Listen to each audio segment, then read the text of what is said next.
नमस्कार, संतोष की रिपोर्ट में आप सबों का स्वागत है। और आज हम संतोष की रिपोर्ट में बात अशोक चौधरी पर लगातार बढ़ रहे इस्तीफे की दबाव की करने जा रहे हैं। जी हां, खबर यह आ रही है कि जदयू के अधिकांश मंत्री, पार्टी के वरिष्ठ नेता, दो प्रवक्ता को छोड़ दीजिए तो सभी प्रवक्ता पार्टी के एक मत पर है कि अशोक चौधरी को इस्तीफा दे देना चाहिए। क्योंकि अशोक चौधरी पर जो आरोप है, आज वो एबीपी न्यूज पर अपनी बात रख रहे थे। हालांकि प्रशांत किशोर की टीम ने उस एसी के कमरे में किस तरीके से पसीना टपक रहा है अशोक चौधरी का, उसको दिखाने की कोशिश की गई है। लेकिन आज के जमाना में एआई में बहुत कुछ होता है, इसलिए कुछ उस पर कोई खास चर्चा की जरूरत नहीं है। लेकिन आज जनसुराज वाले फिर प्रेस कॉन्फ्रेंस करके इनकी मुश्किलें बढ़ा दी हैं। कई ऐसे सवाल खड़े किए हैं जिनका जवाब अभी तक इनका नहीं आया है। तो ये बात तो दबाव बढ़ रही स्वाभाविक है, क्योंकि आज भी एबीपी न्यूज के निधि के साथ बात करते हुए इन्होंने अपने पीए दत्ता साहब के द्वारा खरीदी गई जमीन को खुद खरीदने की बात पर स्पष्टीकरण नहीं दे रहे।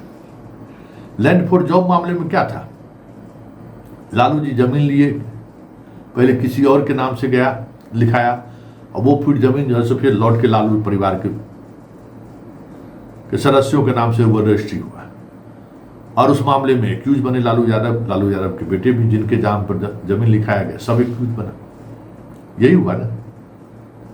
ये चीजें समझने की है। इनके दत्ता साहब 23 कट्ठा जमीन विक्रम में किस आमदनी से खरीदी? उनको उतना पैसा था क्या? और जो उस रेट में वो उन्होंने खरीदा है, उसकी पेमेंट करने में भी इन्होंने वक्त लिया है। उसमें भी कई तरह की चीजें सामने आई है। तो बाकी मुद्दों में आज उन्होंने कहा कि पत्नी क्या ट्रांजैक्शन करती है हमको कहां पता है, इसलिए तो हम अकाउंट नंबर पूछ रहे हैं। मतलब कितने होशियारी से ये चाह रहे थे कि निधि की उस प्रेस कॉन्फ्रेंस को अपने तरीके से, प्रेस कॉन्फ्रेंस ने निधि से बातचीत को हम अपने तरीके से निकाल लें। जब आप कह रहे हैं कि हमको पता नहीं है कि हमारे, हो सकता है कि हमारी पत्नी ट्रांजैक्शन की हो, इतना बड़ा बवाल होने के बाद भी आप अपनी पत्नी से बात नहीं किए कि भाई क्या सच्चाई है, क्या हो रहा है। सवाल ये नहीं है, सवाल ये है कि इस पूरे खेल में बहुत सारी ऐसी चीजें हैं जिसको लेकर पार्टी के अंदर नाराजगी है। प्रशांत किशोर तो समझिए कि एक कैटेलिक एजेंट का काम करेगा, उत्प्रेरक का काम करेगा। अशोक चौधरी पर दबाव बन रहा है। सारे के सारे विधायक जो चुनावी मैदान में हैं वो गाली दे रहे हैं। एक भी जगह अगर ग्रामीण सड़क नहीं बना है इनका, ग्लोबल टेंडर के चक्कर में सारे के सारे सड़क, अब तो धीरे धीरे बरसात खत्म हो रहा था, ये लोग सोच रहे थे कि इलेक्शन जाते जाते जहां कहीं भी थोड़ी मोटी गड़बड़ी हुई है, जो रोड नहीं बना है उसको खींच देंगे, लेकिन कहीं काम शुरू नहीं हुआ है। विधायक को हर जगह गाली सुनना पड़ रहा है। विधायक हर जगह गांव वाले लोग घेर ले रहे हैं। मंत्री जीवेश मिश्रा को क्या हुआ, वही रोड था ना वजह, वो कहते टेंडर हो गया। अरे भाई, जो टेंडर लिया वो जा ही नहीं रहा है बनाने के लिए। एक ही आदमी 500 करोड़ का काम ले तो उसका जो इंफ्रास्ट्रक्चर का जो जहां वो बैठाएगा, जिस तरीके से काम करेगा, उसका तरीका अलग होगा ना। और काम करना है उसको 100 किलोमीटर के एरिया में, तब सोच लीजिए। वो फंस गया। जीवेश मिश्रा गाली गलौज वाला मामला वही ना, उस गांव में रोड नहीं बना है। तो जितने विधायक हैं सारे के सारे नाराज हैं।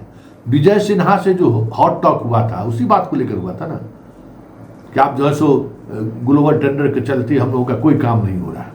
मुख्यमंत्री के सामने में जो तू में हुआ, वो यही कारण है।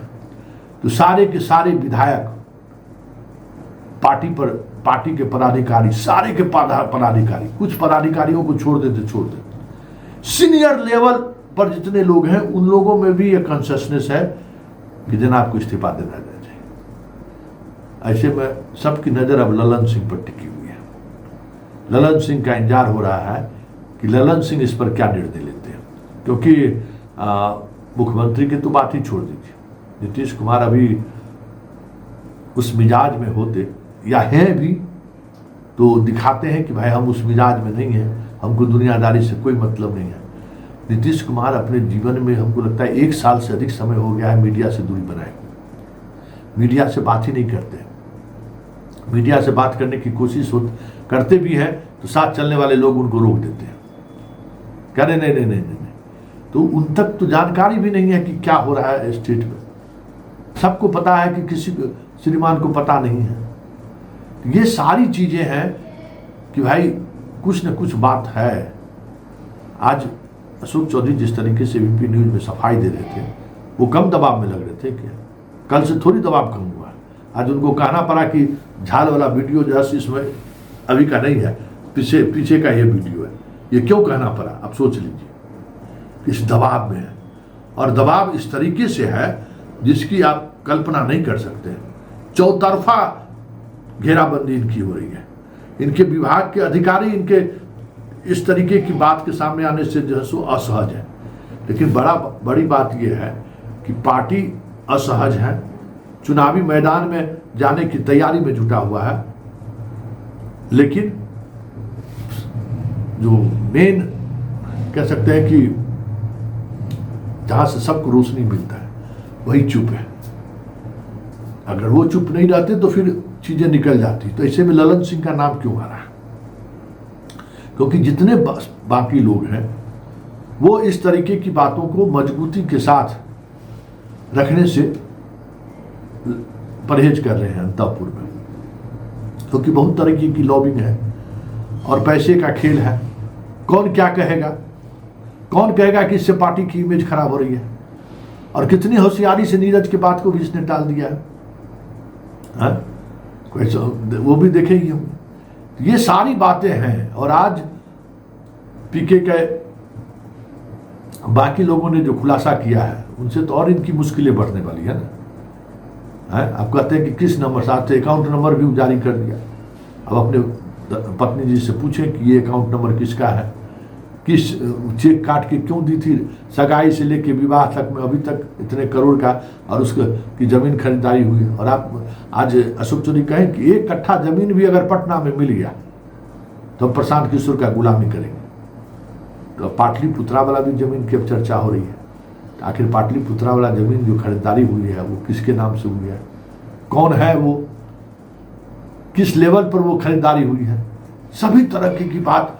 मतलब कहते हैं ना कि जैसे जैसे ये चीजें बढ़ रही हैं कहीं न कहीं अशोक चौधरी की मुसीबतें बढ़ रही हैं। ऐसे में अशोक चौधरी पर दबाव इस्तीफा को लेकर भी बढ़ रहा है। अब सब कुछ ललन बाबू के हाथ में है। ललन बाबू जो फैसला लेंगे, हमें लगता है कि पार्टी उसके साथ खड़ी रहे या नहीं रहे, पार्टी को मानना पड़ेगा।